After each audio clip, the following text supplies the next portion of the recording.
Good evening. My name is Terrence Ritchie. I'm speaking to you from Perth Andover, New Brunswick. Still a 13th here. Be 13th all across the country.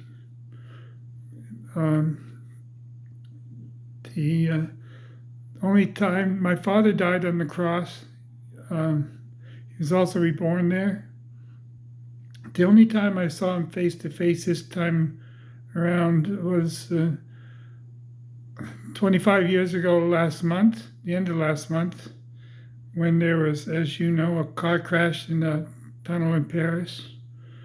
And my father was in the van with Princess Diana and had me take her away with me the way we do, so that she didn't have to witness what was going on.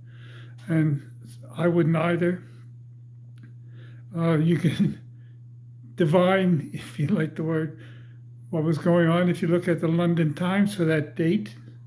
Mind you, that's that date that means it was hitting the streets the same time that car was hitting the tunnel in Paris. It was hitting the 13th tunnel of the Alma Tunnel, by the 13th pillar, of the Alma Tunnel in Paris. The Battle of Blenheim, if you look at it, you'll find out what the 13th meant to them and means to all those people. It doesn't mean a thing to us, except if you're looking for a Zodiac killer, you'd have to study the Zodiac. That's the only way it matters to me, matters to us. But it should matter to you and it should matter to England, because you're taking exactly the wrong path right now, as Diana's car did 25 years ago. You're on the wrong path. Prince Charles cannot be your king now. There was a member of the royal family in the car next to us as we were racing into that tunnel, seeing it from Diana's point of view. She looked right at that person in the back seat of the car next to us, a white car. There were two white cars there. The guy in the first white car, I don't blame him for getting the hell out of there. He saw what was going on. He was scared, and he ended up being burned to death in that car a few weeks later. But there was a member of the royal family in the rear seat of the car, the other car next to us, speeding along beside us. I looked right at her because Diana looked right at that person because Diana looked right at that person. Then she did something that never had happened to me before. The two things that never happened to me before. First of all, I've never been in a plane crash, a car crash, or a murder, except by myself. This is the first time I was with someone else, and it was my father.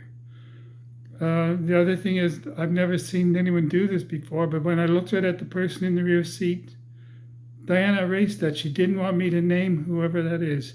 My father named them in the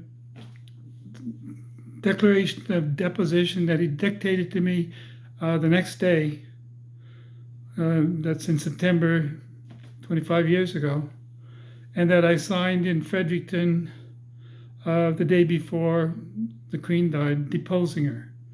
That was at 3 p.m. September 7th in Fredericton. Part of that is, besides naming her and naming Edward, we also took the declaration took Prince Charles completely out of the line of succession and says he may not ever govern in our name, ever. And only Prince William governs in our name, it rules in our name. His is our only throne on earth. All the others are footstools in comparison, and none of them are in Rome. None of them are in Rome. And only Prince William may name any governor or ruler anywhere on earth. That's what my father decided. That's his ruling. This is his world.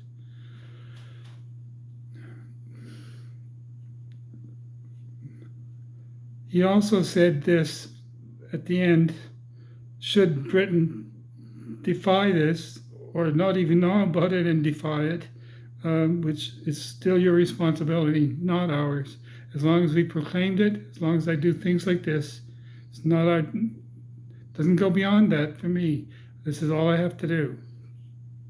I signed the declaration on time, barely in time, and I put it off for 25 years, which cost me 25 years of my life and the love of my life forever. not a cost you take lightly. I can tell you, and I wasn't. If it had been put to me that way, I would have done this a long time ago.